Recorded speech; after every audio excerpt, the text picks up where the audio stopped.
A billionaire was starving himself to death. Not for money, not for power. His staff had watched in silent panic as he refused every meal, every visitor, every attempt to keep him alive. Then, a maid's 3-year-old daughter did what a team of medical professionals could not. His name was Elias Thorne. 3 months earlier, his wife Claire lost a sudden, brutal fight with cancer. In his grief, he simply stopped living, stopped eating. His fortune was useless, his staff was powerless. And as his body began to shut down, everyone asked the same desperate question: how do you save a man who has decided he doesn't want to be saved? The silence in the Thorne estate wasn't peaceful. It was the heavy, watchful quiet of a hospital waiting room. Every creak of the floorboard, every whisper from the staff was measured against the unbearable fact. In the master bedroom, a 34-year-old man was willingly fadding away. His personal physician, Dr. Aris, had visited twice in the first week. He'd spoken to Elias in low, clinical tones about metabolic crisis, about the body entering a catabolic state, consuming its own muscle for energy. Elias had stared past him at the wall. His responses, when they came, were single syllables: yes, no, fine.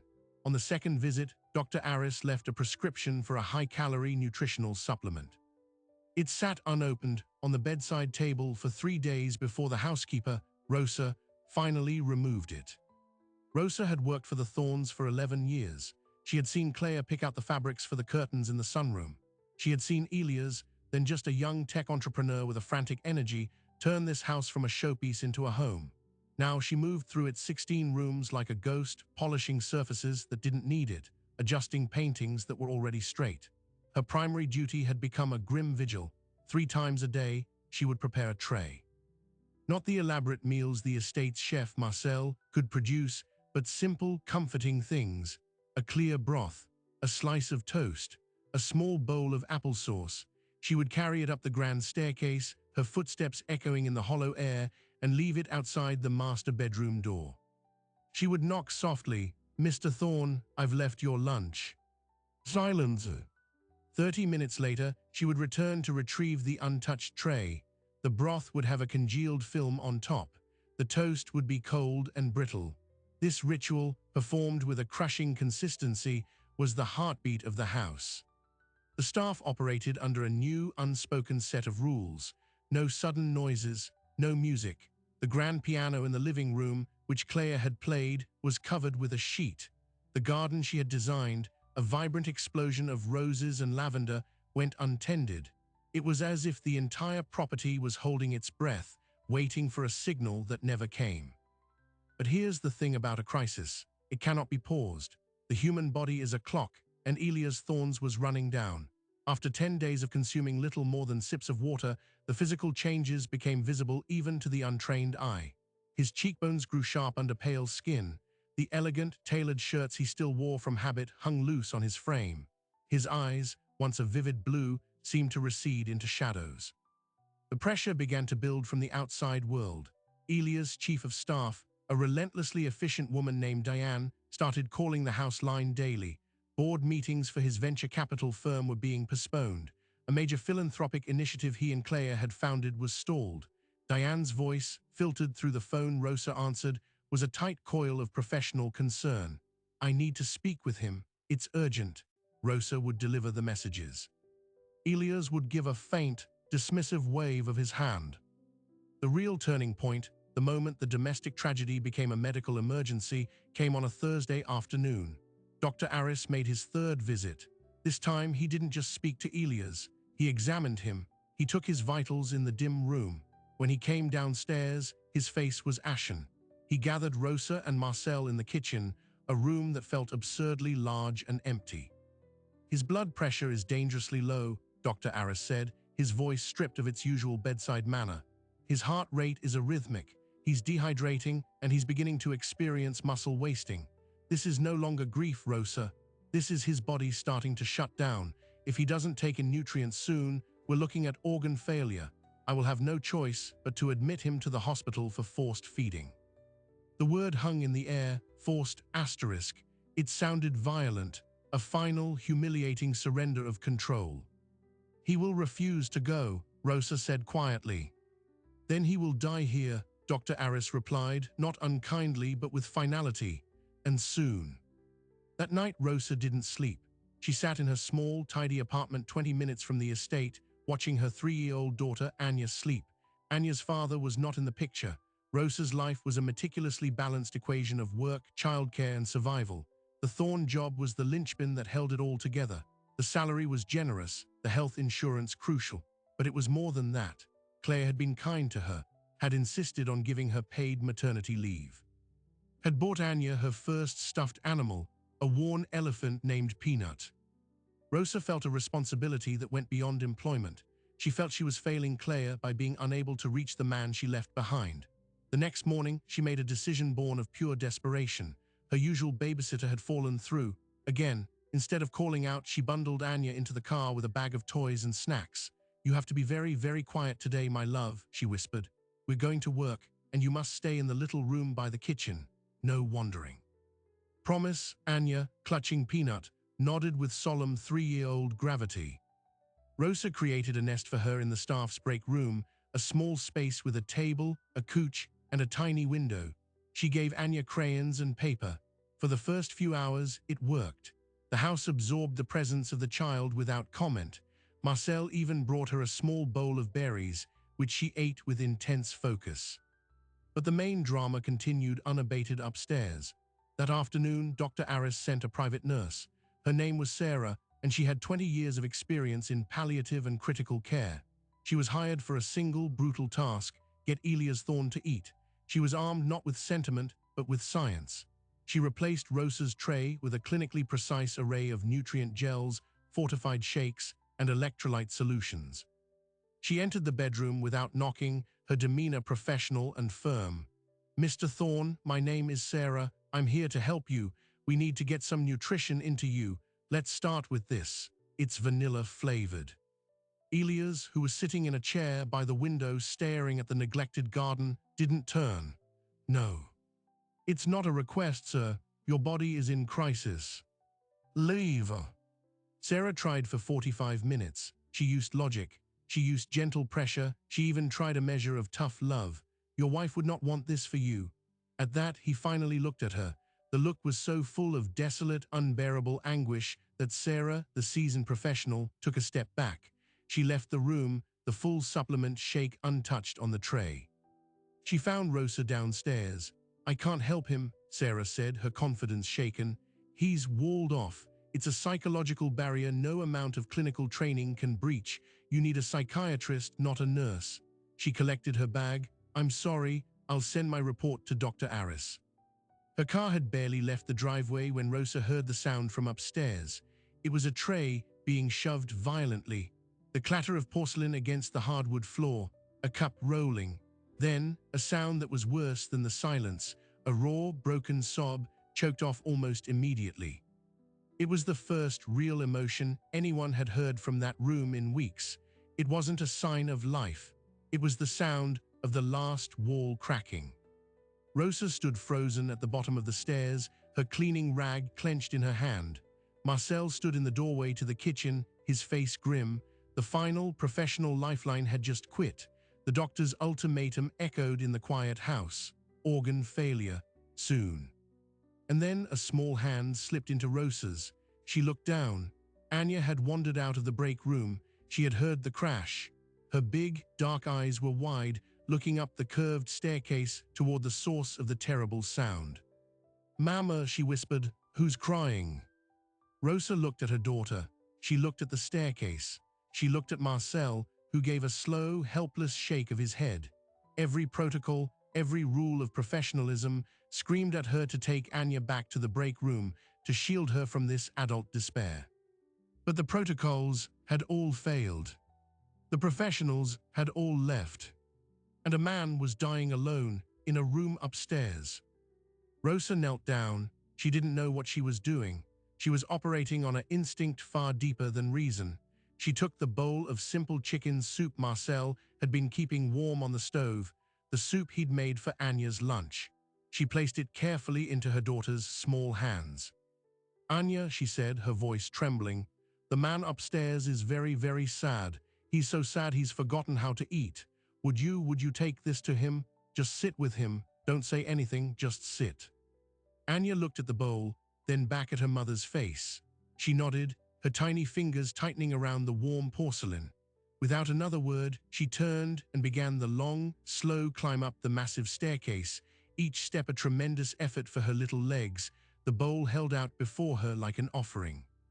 Rosa watched her go, her heart pounding a frantic rhythm against her ribs. She had just sent her 3-year-old daughter into the epicenter of a man's grief. It was either the most foolish thing she had ever done or the only thing left to do. The door to the master bedroom was slightly ajar. Anya pushed it open with her shoulder, the bowl held carefully in both hands. The room was cavernous, dark, and smelled of closed air and forgotten things. And there, in a wingback chair by the window, sat the man who was so sad he'd forgotten how to eat. He didn't look at her. His gaze was fixed on the overgrown garden below, but his eyes weren't really seeing it. He was like a statue, carved from wax and weariness. Anya didn't know what a billionaire was. She didn't know what grief was. She saw a man sitting very still, and she saw a chair next to him. To her, the solution was simple. She walked across the vast expanse of Persian rug, her steps silent on the thick pile. She didn't speak. She just climbed up into the other chair, a heavy piece of furniture that dwarfed her, and set the bowl of soup on her lap. She sat there, looking at him, waiting. The steam from the soup carried the gentle scent of chicken and thyme into the sterile room. A full minute passed, then 2. Downstairs, Rosa was gripping the banister, her knuckles white, straining to hear any sound. She heard nothing. Upstairs, Elias Thorne finally slowly turned his head, not to look at the soup, to look at the child. His eyes, hollow and red-rimmed, focused on her with a faint, bewildered recognition, as if she were a creature from a dream he'd long since stopped having. Anya met his gaze. She didn't smile, she didn't frown. She simply picked up the spoon, dipped it into the broth, and held it out toward him, not demanding, just offering. Her small arm was perfectly steady. He stared at the spoon, at the golden liquid, at the tiny hand holding it.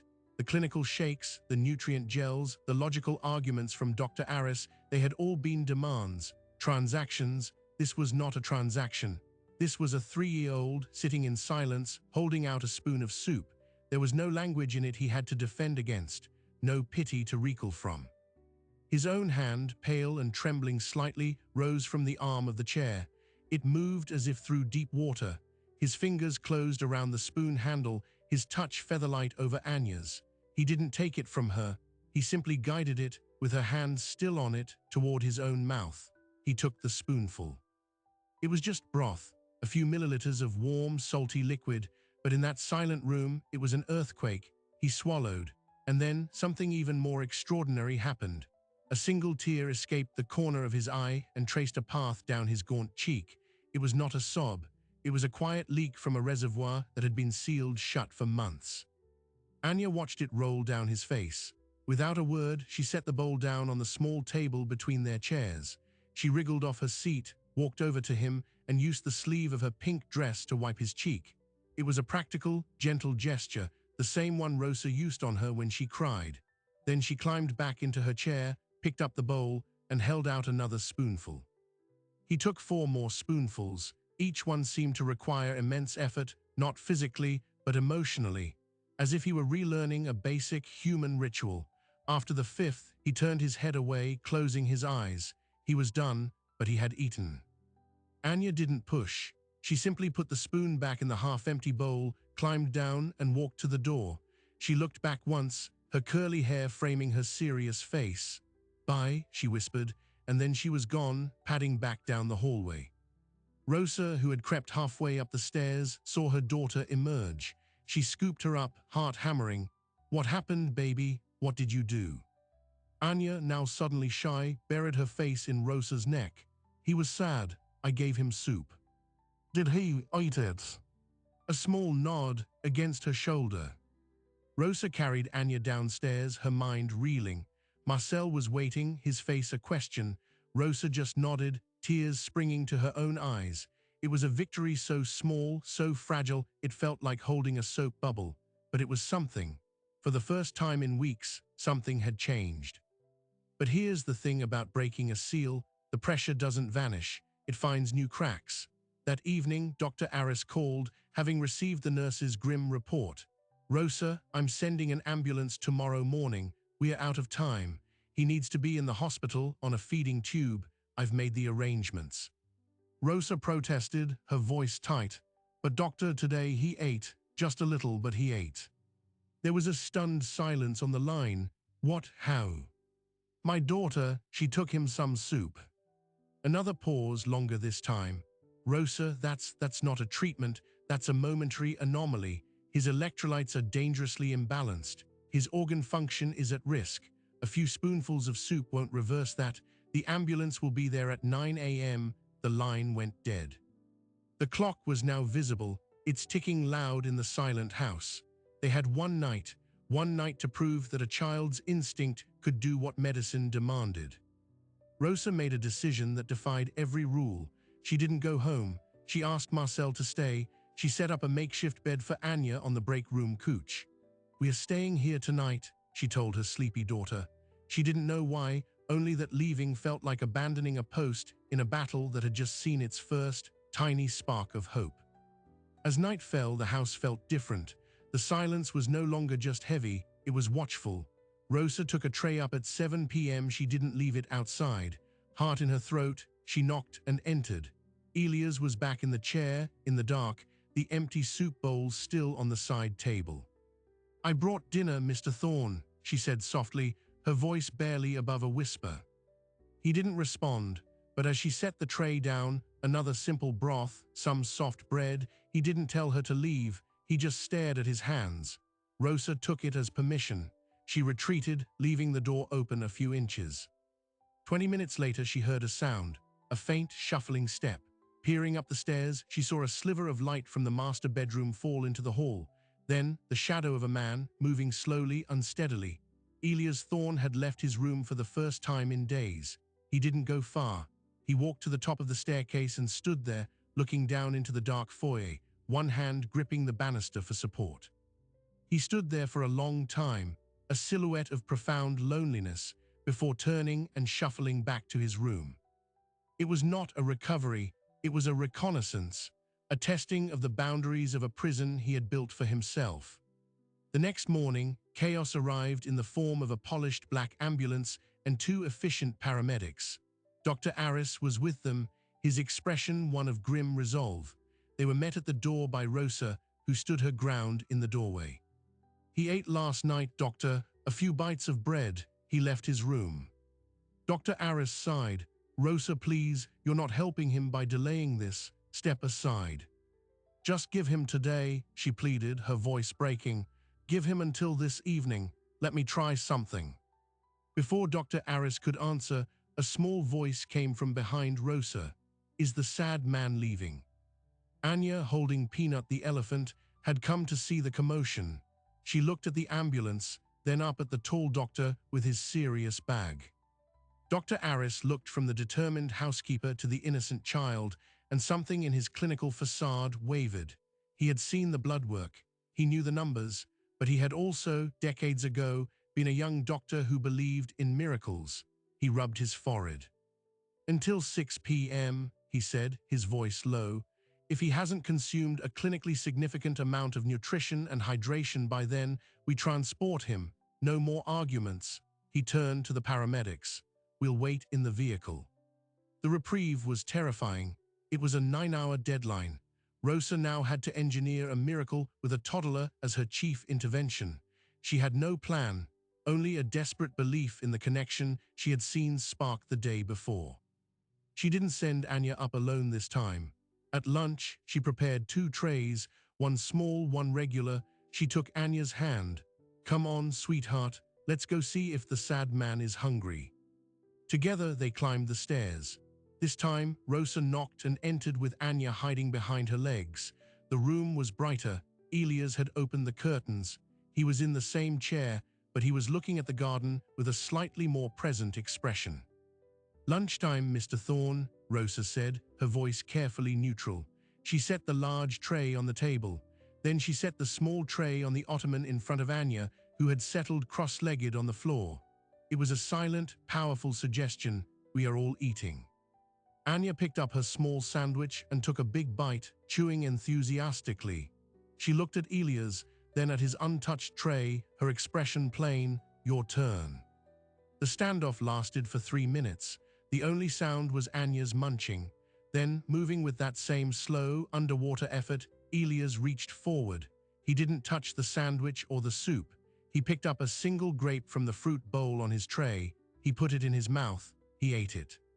It was one grape, but in the context of the ambulance idling in the driveway, it was a rebellion, a statement, "I am still here." The pattern repeated throughout the afternoon. Rosa and Anya would enter every few hours with small offerings, a cup of tea, a few crackers, a slice of cheese. They didn't stay long. They didn't force conversation. They just created a presence, a shared, quiet space where eating was something people did together. Elia's consumption was minuscule, a sip, a nibble. From a medical standpoint, it was still catastrophically insufficient, but from a psychological standpoint, a dam had been breached. He was accepting sustenance, voluntarily. At 5:45 p.m., with the sunset painting the sky orange, Dr. Aris came back inside. He went upstairs alone to examine his patient. He took his vitals again in the now familiar room. He was quiet for a long time after he finished. He came down to the kitchen where Rosa and Anya were waiting, the tension so thick it was hard to breathe. Marcel stood by the sink, a dish towel twisted in his hands. Dr. Aris looked at Rosa. He looked at Anya, who was coloring at the table. His blood pressure has stabilized, marginally. His heart rhythm is slightly improved. The oral intake, it's not enough, not nearly, but it's something. The trend is positive. He let out a long, weary breath. "I'll call off the ambulance, for now, but this isn't a solution, Rosa. This is a temporary stay of execution. He needs structured care, a psychiatric evaluation, a nutritionist. You cannot base this man's survival on the whims of a toddler's visits." Rosa nodded, relief and fresh anxiety washing over her in equal measure. She understood. They had won the day, but not the war. The fundamental problem remained. Elias Thorne was a profoundly broken man, and the only bridge to him was a 3-year-old girl who would, eventually, have to go home, go to preschool, live her life. That night after Anya was asleep on the break room couch, Rosa did something she hadn't done since Claire's funeral. She went into the living room, pulled the sheet off the grand piano and sat on the bench. She didn't know how to play, but Claire had taught her one thing, a simple 5-note lullaby she used to play for Anya when she was a baby. Rosa pressed the keys slowly, haltingly, the notes ringing faintly in the dark, empty room. From the top of the stairs, unseen, Elias Thorne listened. He didn't come down, but he didn't close his door. He stood in the shadows, and for the first time in months, the house was not silent. It held the fragile, imperfect sound of someone trying, and that made all the difference. The battle for his life had shifted from a medical intervention to a human one, and nobody, not even the doctor, knew the rules of engagement. The ambulance left, but the reprieve created a new, more delicate problem. The estate had become a bubble, a world governed by the quiet rhythm of a child's visits and a man's tentative sips of soup. But outside the gates, the real world was still turning, and it was about to send a bill for all this unprofessional, unorthodox care. A new routine formed, fragile as spun glass. Rosa and Anya began coming to the estate every day, even on Rosa's scheduled days off. It was no longer just a job, it was a vigil. Mornings would start in the kitchen, where Marcel, with a new purpose, concocted gentle, nutrient-dense foods, soft scrambled eggs with cream, avocado mashed with a squeeze of lemon, smoothies packed with protein powder he'd researched himself. Anya was the delivery system. She would carry the small plate or cup upstairs, her mission imbued with 3-year-old seriousness. She didn't always succeed. Some days, Elias would retreat back into his silence, turning his head away from the offered food. On those days, Anya would simply sit in the chair beside him, eating her own snack, telling Peanut the elephant a long, rambling story about rabbits and rainbows. Her presence alone seemed to exert a gentle gravitational pull, keeping him from spiraling completely into the void. On the good days, he would eat, not a lot but consistently, a few bites of egg, half a smoothie. Dr. Aris visited twice a week, his skepticism slowly being chipped away by the hard data of improving vitals. He stopped talking about hospitals and started talking about weight goals and metabolic panels. But he always ended with the same warning to Rosa: this is a psychological bridge. It's narrow. It has no guardrails. What happens if the child gets sick? What happens if she has to stop coming? Rosa had no answer. She lived with that question like a stone in her shoe. The house itself began to thaw. One Tuesday, Rosa came in to find Elias not in his bedroom, but in the sunroom downstairs. He was sitting in a different chair, one that looked out over the wild garden. He said nothing, but his being there was a seismic event. The next day, Marcel took a risk. He prepared 2 identical lunches and, with Rosa's nervous approval, set them on the small table in the sunroom. He brought Anya in, then left. Elias and Anya ate lunch together in silence, while a sparrow built a nest in the tangled rose bushes outside the window. It was the first meal he'd taken outside his bedroom. A line on a map had been redrawn. But here, where the story twists, this fragile, beautiful progress was being built on a foundation of secrets and imminent collapse. Rosa was pouring every ounce of her energy into this makeshift care, neglecting her other cleaning jobs. Her savings were evaporating. The spring in her sofa mattress felt like a personal enemy. She was running on fumes and fear. And the outside world was knocking. Diane, Elias' chief of staff, began showing up at the house. She was no longer accepting phone deflects. She was a sleek, professional force in a tailored suit, standing in the foyer. "I need to see him, Rosa. It's not a request. The board is planning a vote. There are takeover rumors. His signature is required on documents that cannot be emailed." Rosa tried to stall. "He's not well enough for business, Ms. Diane. The doctor says stress is detrimental." Diane fixed her with a look that was all sharp edges. "Not conducting his business is the stressor, Rosa. The collapse of his company would kill him as surely as not eating. I will be back tomorrow. He will see me." That evening, Rosa faced an impossible choice. She had to prepare Elias for a visitor he would not want to see, about a world he had abandoned. After Anya was asleep, she went to the sunroom, where he now spent most of his afternoons. He was staring at a chessboard, its pieces set but unmoved. "Mr. Thorne," she began, her voice quiet, "Diane came by today. She needs to speak with you tomorrow. It's important, about the company." His hand, which had been hovering near a white pawn, froze. The shutters came down over his eyes. The open, vulnerable man who shared silent lunches with a toddler vanished, replaced by the hollow statue from the bedroom. "No," he said, the word flat and final. "Sir," she said, "it's urgent. The board." "I said no." He stood up, the movement unsteady. "Tell her I'm unavailable, indefinitely." He walked out of the room, leaving Rosa standing alone. The bridge, it seemed, only supported certain kinds of traffic. The world of grief and soup was allowed. The world of power and responsibility was not. The next day, Diane returned. Rosa delivered the message. Diane's face tightened. "Unavailable, indefinitely." She looked up the grand staircase, then back at Rosa. A calculating look entered her eyes. "The doctor tells me he's improving, because of you and your daughter." Rosa said nothing. "You're here every day. You're not just cleaning." "I'm doing what needs to be done," Rosa said, a defensive edge in her tone. Diane nodded slowly. "I need you to do something else that needs doing. I need you to get him to sign these." She pulled a thin folder from her briefcase. "It's a delegation of authority, temporary. It lets me manage the crisis at the firm without a board revolt. It keeps the wolves at bay, for his own good." Rosa looked at the folder as if it were a live snake. "I can't, he won't." "You got him to eat," Diane said, her voice low and intense. "Use whatever that magic is, because if you don't, the next people at this door won't be from an ambulance.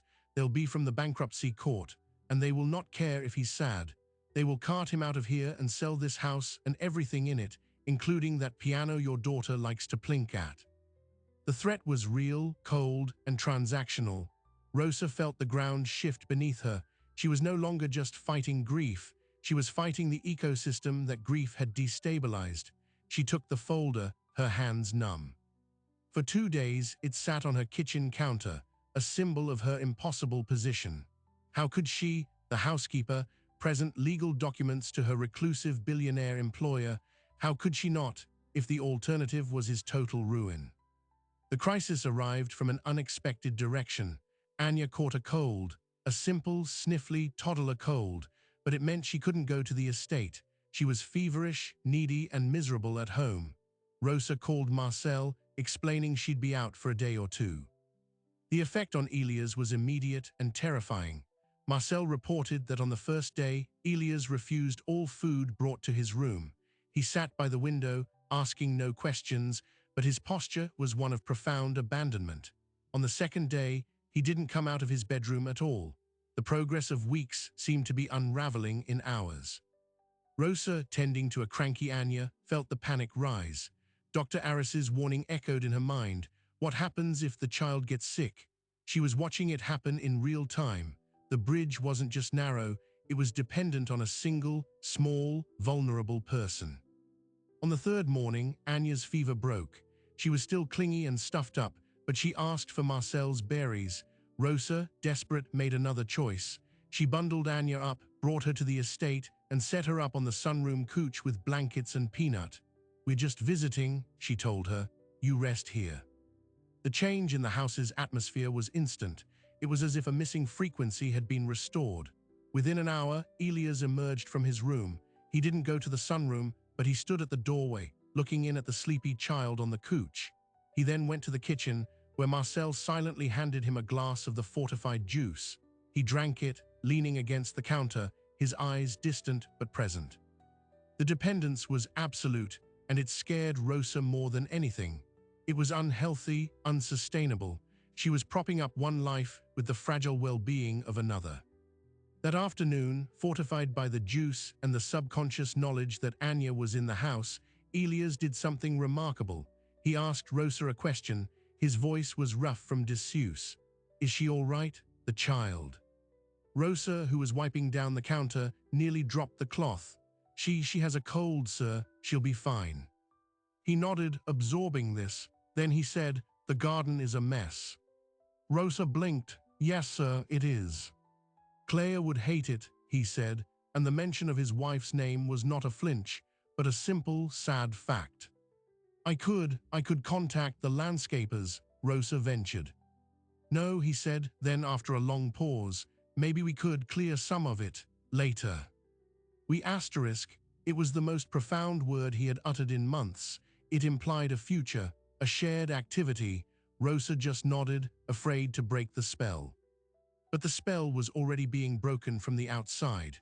That evening, as Rosa was getting Anya ready to leave, Diane called her personal cell phone.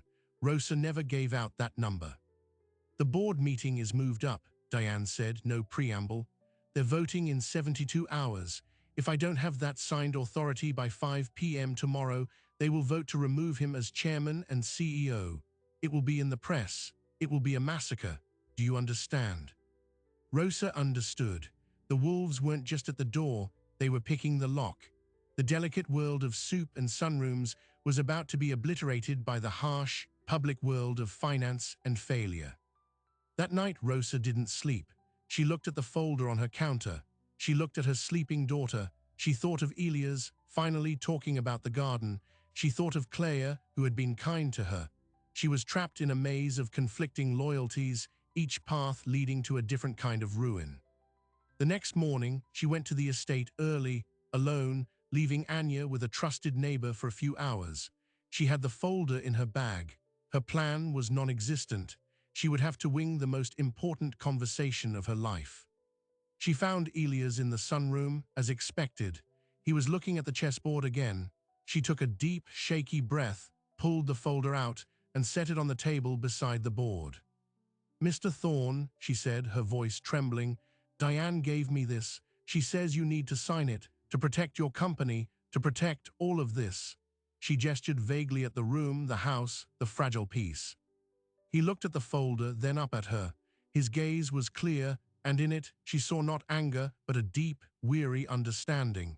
He saw the fear on her face. He saw the impossible position she was in. "She threatened you," he stated. "It wasn't a question."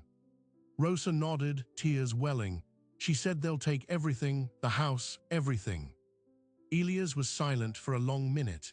He looked out at the wild garden, at the rose bushes Clea had planted. He looked back at the unsigned board, the game frozen in its opening move. "Bring me a pen," he said quietly.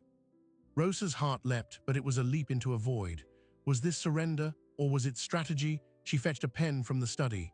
With a hand that was steadier than hers, Elias opened the folder. He didn't read it. He simply turned to the last page, found the signature line, and signed his name. The familiar, sharp slashes of ink looked alien on the page. He closed the folder and pushed it toward her. "Give it to her." "Don't you want to know what it says?" Rosa asked, stunned. "I trust you," he said, and then he added, his voice so low she almost missed it, "more than I trust them." In that moment, the entire dynamic shifted. He wasn't a helpless patient, and she wasn't just the help. They were co-conspirators in a silent war for his survival. He had just handed her a weapon, trusting her to wield it on his behalf. The weight of it was terrifying. Rosa delivered the folder to Diane, who took it with a satisfied, triumphant nod. The immediate fire was put out, but Rosa had seen the cost. Elias retreated again after signing, the energy it took to engage with that world draining him. He skipped lunch. The bridge had been crossed, but it had taken a toll. And Rosa was left with a chilling new reality. She was now unofficially, irreversibly in charge, not of the company, but of the man at its center. The man whose will to live was tethered to her daughter's presence and whose last act of trust had been placed in her hands. The outside world had been temporarily held back, but the pressure inside the bubble had just multiplied. They were no longer just fighting grief. They were managing an empire from a sunroom with a toddler as the chief mediator. And no one, least of all Rosa, knew how this ended. Signing the papers changed everything and nothing.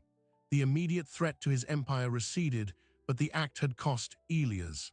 For 3 days after Diane left with the folder, he was quieter, more distant, as if he'd expended a year's worth of energy in a single signature. But this time the retreat wasn't total. He still came downstairs. He still sat in the sunroom. And when Anya, now fully recovered, placed a bowl of oatmeal in front of him one morning, he picked up the spoon. The routine, once a lifeline, was now becoming a foundation. The dependence was still there, but it was slowly, imperceptibly, transforming into something else, a habit of care. Dr. Aris's visits became monthly check-ins rather than weekly crises. The numbers told a clear story: gradual weight gain, stabilized organ function, electrolytes back in balance. The doctor, while relieved, remained cautious. "The body is healing," he told Rosa privately. "The mind, that's a longer road, but he's on it." The true turning point came not with a bang, but with a question from Anya. It was a bright Saturday morning. She was playing with blocks on the sunroom floor while Elias read the newspaper, actually reading it, not just staring through it. She looked up at him, her head tilted. "Ash?" she asked. She had at some point decided this was his name, shortening Elias to her own liking. He no longer flinched at it. "Yes, Anya. Can we fix the garden?" He put the paper down slowly. He looked out the window at the tangled mess of roses and weeds, at the stone bench obscured by overgrowth. Clea's garden. He was silent for so long Rosa, who was dusting in the hallway, held her breath. "Yes," he said finally, his voice firm. "We can." He didn't hire landscapers. The next day he asked Marcel to find gardening gloves, 3 pairs, one large, one medium, one very small. When they arrived, Elias put his on, and with Rosa and Anya following, stepped out into the garden for the first time since Clea's death. It was slow, messy work. Elias' physical strength was still limited. Rosa did most of the heavy cutting and pulling. Anya was in charge of collecting the pulled weeds into a pile and supervising. But Elias was there, on his knees in the dirt, untangling rose vines with careful, deliberate hands, sweat beaded on his forehead under the spring sun. It was the first real physical labor he'd done in over a year, and it seemed to wake up parts of him that had been asleep. They cleared a small section that first day, just around the stone bench. When the plaque with Clea's name was visible again, Elias sat on the bench and ran his fingers over the engraved letters. Anya climbed up beside him, peering at the words. "That says Clea," Elias said softly. "Clea," Anya repeated, testing the word. She sleep here. No, but she loved it here. She made this. Anya nodded, then leaned her head against his arm, a simple, comforting pressure. They sat like that as the afternoon light turned golden. No one cried. It was a quiet, peaceful acknowledgement of a love that was still present, even in its absence. The garden became their project, their therapy. Every few days, they would work on another section. Elias started making requests, asking Marcel to order specific plants, looking through Claire's old gardening books that Rosa found in the study. The activity gave him a purpose that was disconnected from boardrooms and billions. It was tactile, immediate, and shared. Meanwhile, the business world, now stabilized by Diane's temporary authority, began to seek him out in new ways. But the man they encountered was different. He started taking video calls from the sunroom, often with Anya coloring quietly in the background. His directives were calmer, less frantic. He began delegating not out of desperation, but with clear intention. The near loss of everything had burned away the non-essential. He also noticed Rosa in a new light. He saw the dark circles under her eyes, the way she calculated every penny at the grocery store. One afternoon, he called her into the study. She entered, nervous it was about some household mistake. "Sit please, Rosa," he said. He was at his desk, but not buried in papers. He had a single folder open.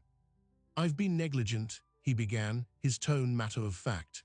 "You have been acting as my primary caregiver, my intermediary, and my friend, without contract, without appropriate compensation, and at great personal cost to yourself and Anya."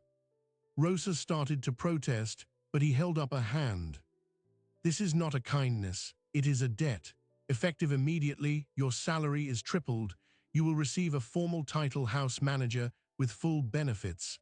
I have also set up a college fund for Anya. It's non-negotiable." Rosa was speechless, tears springing to her eyes. This wasn't a bonus, it was security, a future. And he added, a faint, almost imperceptible smile touching his lips, "I have fired the staffing agency, permanently, if that's all right with you."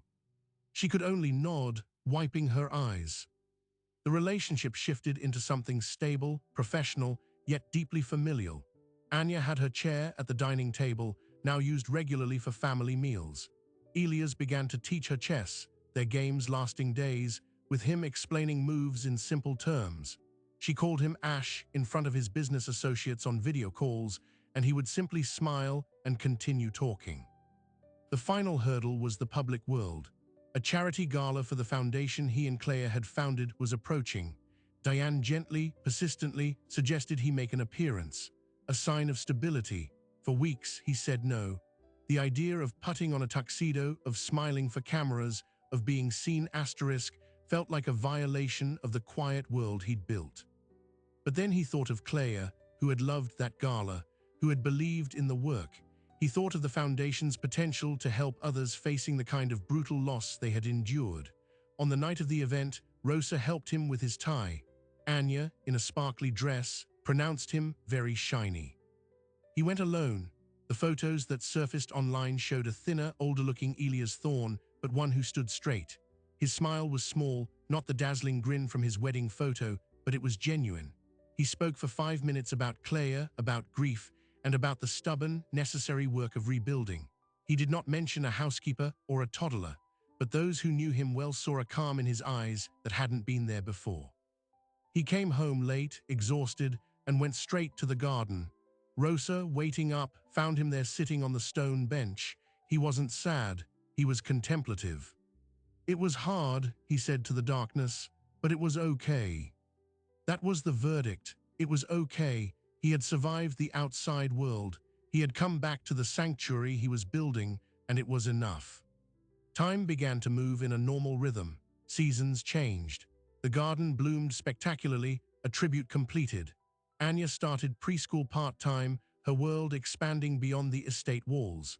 Her visits became after-school events, filled with chatter about new friends and finger paintings she made for Ash's fridge. The surprising detail, the one few knew, came a year after the soup. Elias quietly established a new wing within his and Claire's foundation. It was called the Bridge Fund. It didn't fund medical research or grand causes. It provided grants and support services for in-home caregivers, particularly those in unconventional, compassionate arrangements who fell through the cracks of traditional systems. The first anonymous grant paid for a full-time professional nurse to assist a single father caring for his disabled son, allowing the father to keep his job. The application review committee had one unusual member, a former housekeeper named Rosa. The house was never loud, but it was full of the smell of Marcel's cooking, of Anya's laughter echoing down the hall, of the quiet click of chess pieces, of music from the piano, played badly by Rosa, and occasionally, with growing confidence, by Elias himself. He never got over Claire. He carried her with him, but the weight changed from a crushing burden to an integrated part of who he was. One evening, tucking Anya into the bed in the guest room that had become her room, Elias, as he now did often, read her a story. As he closed the book, she sleepily asked, "You still sad sometimes, Ash?" He smoothed her curly hair. "Sometimes, sweetheart, but not all the time, and never when you're here." She smiled, content with this answer, and drifted off to sleep. He walked downstairs, where Rosa was finishing the dishes. They shared a cup of tea in the kitchen, talking about mundane things, Anya's school project, a leaky faucet. It was ordinary, it was everything. The billionaire who had starved himself to death was gone. In his place was a man who had been pulled back, spoonful by spoonful, moment by moment, by the stubborn, fearless love of a child and the unwavering loyalty of her mother. He hadn't just been saved from dying. He had been given a reason to live again. Not for his fortune, but for the fragile, beautiful, chosen family that had built a bridge to him when he had burned all others down. And that, as it turned out, was the most valuable thing he would ever possess. So what do we make of a story like this? A story where the most advanced medical interventions failed, where logic and reason hit a wall, and the solution was found not in a boardroom or a clinic, but in a simple bowl of soup carried by a 3-year-old. It's easy to call it a miracle, to romanticize it, but the truth is less magical and more profoundly human. Elias Thorne wasn't saved by magic. He was reached by something medicine can't prescribe and money can't buy: persistent, unassuming, fearless connection. Anya didn't see a billionaire or a patient. She saw a sad man. And in her world, when someone is sad, you sit with them, you share your soup, you hold their hand. It's that simple, and that impossibly difficult for the rest of us who have learned to complicate everything. This story is a testament to the quiet people who show up, the Rosas of the world, who do what needs doing long after the professionals have left. It's about the Marcels, who cook not just for sustenance, but for love. It's a reminder that sometimes the most powerful force in the universe isn't a grand vision, but a stubborn refusal to let someone disappear. Grief in its deepest form is a kind of isolation. It builds walls so high that even the person inside can't see over them. You can shout logic at those walls. You can throw money at them. It doesn't work. But sometimes, a small, quiet presence can find a crack you didn't know was there. Not by breaking the wall down, but by patiently waiting beside it, offering a spoonful of warmth until the person inside remembers what it feels like to not be alone. Elias and Anya's story didn't make headlines. The financial press reported on his return to stability. The society pages noted his appearance at the gala. But the real story, the soup, the garden, the chess games, the fun named for a bridge that happened in the quiet, those are the stories that change the world, one shattered heart at a time. They almost never make the news, but they are the only news that truly matters. If this story moved you, if it reminded you of a moment when someone's small, quiet kindness pulled you back from an edge you didn't even know you were standing on, then this channel is for you. We exist to find these narratives, to sit with them, to honor the Rosas and the Anyas and the quiet caregivers who operate in the shadows, stitching the world back together with patience and soup. So tell us in the comments, when was a time that a simple, unexpected gesture changed everything for you or someone you love? Share this story with someone who needs to be reminded that no one is ever too far gone to be reached. And if you believe, as we do, that these are the stories worth staying for, then hit subscribe. We'll be here, waiting with the next one. Because in a world that shouts, we believe the most powerful things are often said in a whisper, and we'll always have time for whispers.